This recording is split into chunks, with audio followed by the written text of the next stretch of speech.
Hello, thank you for logging on today.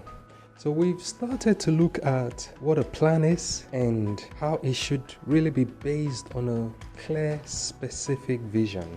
Remember we said a plan is broken down steps, specific steps that you take towards the actualization of that target or that vision.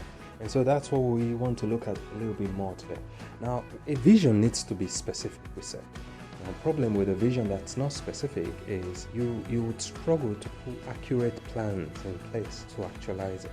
Let's say you say the vision is to earn £10 million in 5 years for this specific purpose. And then you say it's 10 million in 5 years. Okay, that's fine. So I know what to do. Then I can start putting specific plans in place. I can plan to start a business. So starting a business might be one of those things. Or maybe getting a qualification might be another of those plans. Or maybe starting an investment is another plan. But then, because you know the specific number you're going for and the duration you're going to go for it, you're not going to go into an investment that would mature in 10 years' time. So you're putting plans in place that aligns with the time frame, and then you also wouldn't go into an investment that wouldn't accumulate to 10 million. You can start a business, and the business scope might only be able to grow to £1 million. Let's say you start a business in a community and there's X amount of people in that community. You can't grow more than those X amount of people, whatever the business is. So you with a clear vision, you can now start to put actual plans that will work. So someone that says, I want to be really wealthy, you go put a plan in place that will mature in 10 years time, and then in 5 years he's wondering why are things not working the way I want them to work. Well, that's because your vision wasn't very clear initially, and so therefore you've put plans that don't work, and so you're not satisfied.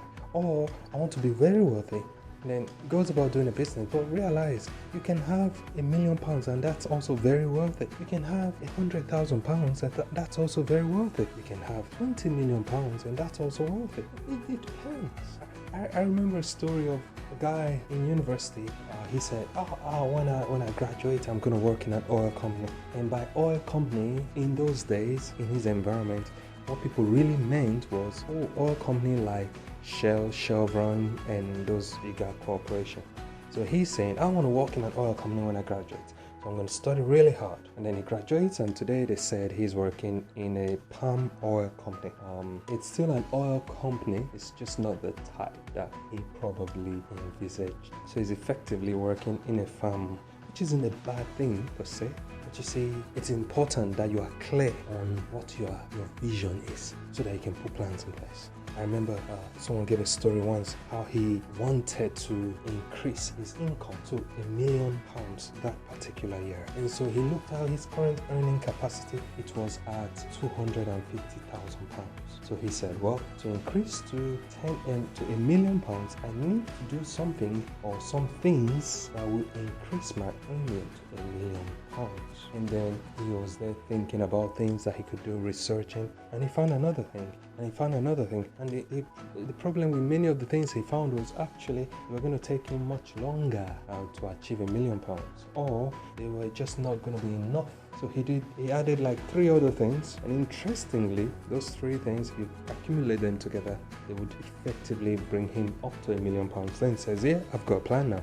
And then he walks towards it. The bottom line in all this is, if your vision is not clear, your planning will become faulty.